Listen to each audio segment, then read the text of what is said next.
गड्डियां स्टार्ट खड़ियां होंदियां ने। सुनिए सुनिए, ये है सीरतुन नबी वमार सल्ला का इल्ला रहमतल लिल आलमीन, वो लिखे जिसके अंदर ये आज वाला वाकया हो।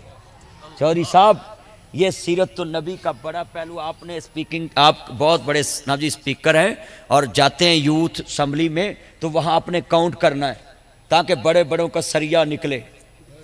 ये सरिये का तो स्यापा, इसलिए तो महंगा हो गया है।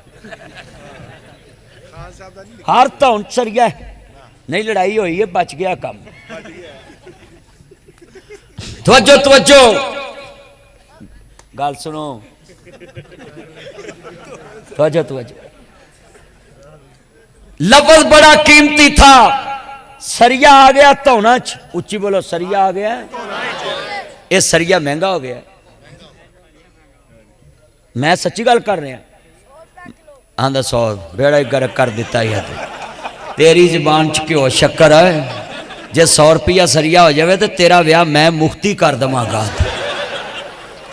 170 रुपये सरिया हो गया। डॉलर 171 हो गया, 185 हो गया, 185 हो गया।